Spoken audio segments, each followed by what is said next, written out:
Hamınıza salam, Aygün xanım, dəyərli tələbələrimiz. Bugün ümumiyyətlə gündəlik həyatımızda çox gördüyümüz, lakin fikir vermədiyimiz, haqqında dərin danışmadığımız bir mövzuya toxunacağıq. Ezoterik inanclar. Ümumiyyətlə, ezoterik inanclar nədir? Ezoterik inanclar nəsildən nəsilə keçmiş, hətta çoxumuzun hələ də bəzi inandığımız, lakin elmi sübutu olmayan inanclara deyilir. Burada biz uğur və yaxud da negativ enerjiden uzaqlaşma kimi mövzulardan, anlayışlardan bəhs edə bilərik. Əvvəlcə bir dənə deyim ki, bugün təqdimatda biz 4 ezoterik inancdan bəhs edəcəyik. Bunlar üzərlikdir, gözmuncuğudur, naldır və sudan danışacağıq. Deməli, üzərlik nədir? Üzərlik və yaxud da başqa adlar pegamon harmalı nəzərdən qorunmaq üçün yandırılan bitkidir və Azərbaycanda çox geniş yayılmışdır və eyni zamanda da İran, Türkiyə, Orta Asiya kimi ölkələrdə də Orta Asiya bölgələrində də ümumiyyətlə ənənə olaraq mövcuddur. Birazdan nümunə göstərəcəm. Burada biz tarixi, elmi və psixoloji faktlara toxunacağıq. Tarixən eramızdan əvvəl 1-ci minillikdə ümumiyyətlə ritual kimi istifadə olunmuşdur və Azərbaycanda hal-hazırda nənələr nümunə kimi demonstrasiya edeyim. Qazan olsaydı daha yaxşı olardı, göz dəyərin göz çıxsın, belə başımıza fırladılar ətrafımızda, əsasən də məclislərdə. Və İslamdan əvvəlki dövrləri gedib çıxır bu. Hətta elmi tərəfdən baxsaq, 2013-cü ilin araşdırmalarında müəyyən edilmişdir ki, harmin alkaloidləri olduğuna görə antibakteriyal təsiri var. Yəni insanlar üçün bu sadəcə bir inanc deyil, eyni zamanda həqiqətən də xeyri var. Psixoloji perspektivdən baxsaq, qeyd etmək istəyirəm ki, stresli və kritik anlarda istifadə olunur. Hətta təhlükəsizlik hissi insanlarda safe space deyə bilərik, bunun kimi istifadə edirlər. Hətta mən demonstrasiya edeyim, mənim qohumumdur, qızımdır, körpənin üstündə üzərlik yandırıblar. Yəni, bu sadəcə bir inanc deyil. Ümumiyyətlə, Azərbaycanda belə çox təsiri var. İndi burada ümumi Türkmənistan bayaq dedim, Orta Asiya, siz də görmüşdük. Belə bir nümunə. Çox eləmişik. Burada da Azərbaycandan və yaxud da başqa ölkələrdən nümunələr var. İndi mənə qulaq asdığınız üçün təşəkkürlər. İndi Kənana qulaq asacaq, gözmuncuğu haqqında danışacaq. Amma əvvəlcə biz deməli, mən Naxçıvanlıya bir məlumat verim və Əsad-Kəfə tez-tez gedib gəlirəm. Belə qolluqlar almışam, gözmuncuğulu və sizə də onların birini mən də imkanlarına Kalekum vardan Siz de artık bizim takımda başlıyorsunuz. Çox sağ olun. Qiymətinizi borla. Çox sağ ol Leyla. Demək istədim ki, hamımızın gördüyü və bəlkə də istifadə etdiyi əşyalardan biri də gözmuncuğudur. Gözmuncuğu əsasən insanı nəzərdən, yəni pis baxışlardan qorumaq üçün istifadə olunan bir əşyadır. Bu səbəbdən biz onu tez-tez gündəlik həyatımızda da görə bilərik. Məsəl üçün, yeni doğulan uşağın üstünə gözmuncuğu sancaq şəklində vururlar, maşınlarda asılır və hətta evin girəcəyində belə yerləşdirilir. Bu inanc Azərbaycanda, tək Azərbaycanda deyil, həmçində fərqli müxtəlif ölkələrdə də vardır. Xüsusilə Türkiyə, Yunanistan və Orta Şərq ölkələrində gözmuncuğu çox məşhurdur. Və bu o deməkdir ki, bu gözmuncuğu sadəcə bir əşya deyil, həmçinin də bir ənənənin və mədəniyyətin bir hissəsidir. Və bundan sonra ortaya maraqlı bir sual gəlib çıxır. Həqiqətən mi gözmuncuğu insanı bədniyabətdən, nəzərdən qoruyurmu?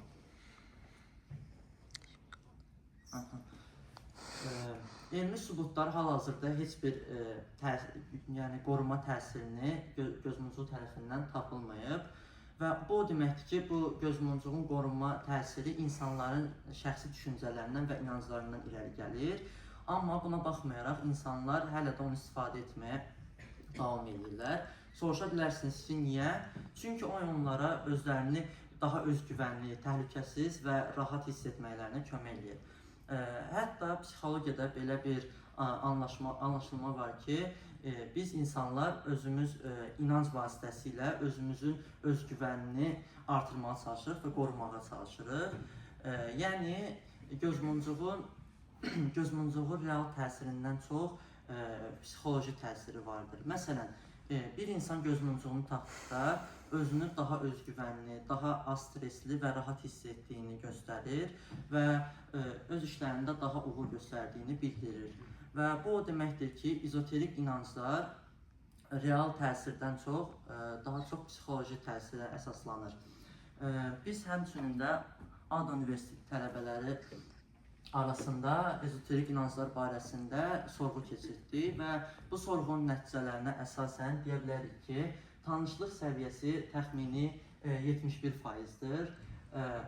20%-i təxmini eşidib və yalnız 8%-i çox yaxşı tanışdır bu mövzuyla. Sonra gəlir psixoloji təsiri. Tələbələrin 65%-i qismən tanışdır və psixoloji təsiri altındadır. 16%-i böyük ölçüdə və 20%-dan təxmini 20% az və ya heç bir təsiri olmadığını iddia edir. Ümumi münasibət isə biraz qarışıqdır.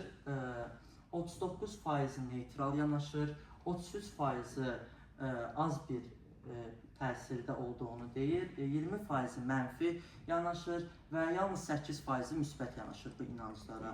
Beləliklə demək olar ki, ADA tələbələri bu inanc mövzusuna çox tanışdılar, lakin fərqli düşüncələri vardır. İndi isə mən ezoterik inancların fərqli forması olan nal haqqında Mehdini dəvət edirəm, danışsın. Təşəkkür edirəm. Mən hal-hazırda ezoterik inancların başqa bir nümunələrindən danışacağam. Bu nal, yəni ad naldır. Siz görə bilərsiniz ki, bir çox evlərdə qapıdan asılan belə bir əşya var, naldır. İnsanlar inanır ki, bu uğur gətirir və pis enerjilərdən uzaqlaşdırır. Bu inancın tarixi çox qədim zamanlara gedir. Keçmişdə ad güc, qorunmaq və status simvolu kimi hesab olunurdu. Hətta onun istisna olduğu material, yəni dəmirə bir xüsusi, bir mistik xüsusiyyətlər də aid olunurdu. Qədim inanclara əsasən bu nal pis enerjini evdən qovurdu.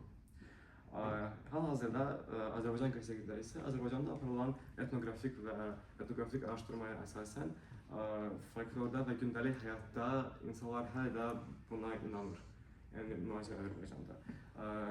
Halbuki orada bir get aparım ki, insanlar da dini qaydalardan daha çox hansısa mistik və xalq düşüncələrinə əsaslanır və Azərbaycan cəmiyyətdə bu ideyalar, yəni bu inanclar kifayət qədər yayılıbdır. Təriqətlər bir neçə təriqət vardır. Digər bir təriqətə əsasən gördüyünüz kimi insanlar tək əşyaya yox, həm də təbiət elementlərinə də bir mistik bir məna verirlər və ona inanırlar və obyektin qoruyucu və güc aid edilir və s. Digər bir məlumat vermək istədiyim budur ki, biz əgər statistik kontekstə baxsaq, Azərbaycanda ümumiyyətlə inancların səviyyəsini anlamaq üçün biz metafizik inanclar statistikasına baxa bilərik və ona əsasən 95%-in əhalisi Tanrıya inanır, 39%-i şeytan mövcudluğuna inanır və yarısından biraz çox cənnət və cəhənnəm olduğuna inanır. Buraya gəlmək bizə göstərir ki, Azərbaycanda bu inancılıq hələ də kifayət qədər yayılıbdır. Amma bir qeyd etmək istəyirəm ki, sırf bu inanclar, bu özəllikdir, bu naldır, bunlar daha çox hər günlük belə mədəniyyət praktikasıdır deyə burada daha çox elmi araşdırmalar yoxdur. Ona görə alimlər daha çox psixoloji və sosial məqamlara baxır, diqqət edir və məsələn bir çox psixoloji stadiyalara görə qeyri-müəyyənlik zamanlarda və risk zamanlarda insanların bu şəklində, bu nümunədə inanclara meyilliyi var. Həm bu onlar üçün əzələt hissi yaradır və onların streslərini azaldır. Nəticədə deyə bilərəm ki, nal həm tarixi mədəniyyətdir, həm simvol kimi hal-hazırda bu günə kimi qalıb və psixoloji təsir də burada yer alır. İndi isə gəlin baxaq bu inanclar təbiət ilə bağlı nə rolu oynayır? Bir daha salam. Bugün mən sizə su inancı ilə bağlı danışacağam. Əslində bu 1000 illik belə bir inancdır, hansı ki şaman alimlərinin indiki Bakı mənzillərində bu su psixoloq rolunu oynayır və biz bunu araşdırdıq ki, su niyə görə bu qədər bizdə yəni özəl hesab olunur. Mən istəyərdim sizə deməli, bizdə su inancı niyə görə belə önəmlidir? Carl Jung'un ümumiyyətlə unconscious bir nəzəriyyəsi var. O deyir ki, ümumiyyətlə bizim dədə-babalarımız, bizim genetik yaddaşımızda dədə-babalarımızın təbiətlə münasibəti hələ də qalır. Bu deməkdir ki, bizim əcdadlarımız nəyə inanırdısa, təbiət necə bir münasibətdə idisə, bizim genetik kodlarımızda da biz hiss etmədən bu yenə də bizə yaşayır və bizim bugünkü batik inanclardan əlavə biz bugün həm psixoloji analiza baxacaq və tarixi aspektdən baxacaq. İlk növbədə sizə belə bir deməli eksertdə göstərmək istərdim. Burada səsi niyə yoxdur? Arxada yanır, kalınca. Mavi işıqlar. Burada kompüter yanır. YouTube'un özünde Yox, YouTube'da deyil. Biz bir bakın orada aşağı. Orada YouTube'un özünün səsi aşağıda. YouTube'da aşağıda ses aldı. Yandı.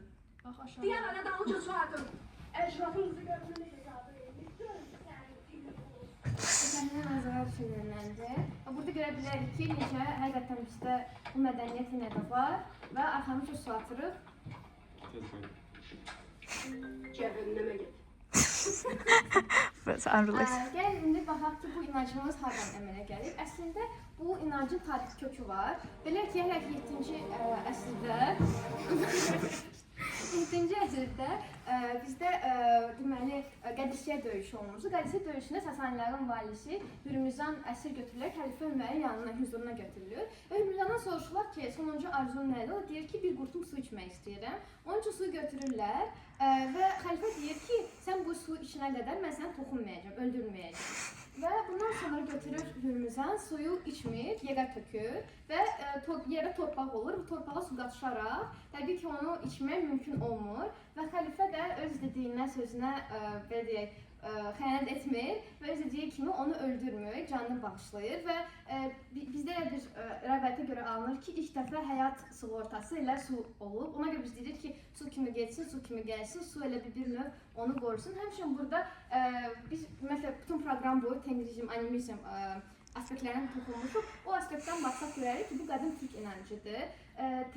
Animizmdə hər bir deməli əşyanın, hər bir şeyin bir ruhu var. Biz də qədim türklər ümumiyyətlə hər bir şeyə ruhla baxmağı çox sevir və suya xüsusi bir ruh kimi baxır və bir növ suyu yerə ataraq ona rüşvət verir və deyir ki, yolu təmizləsin və heç bir maneə yəni yolda çıxmasın qarşımıza. Təbii ki, biz təyyarənin mühərrikini özümüz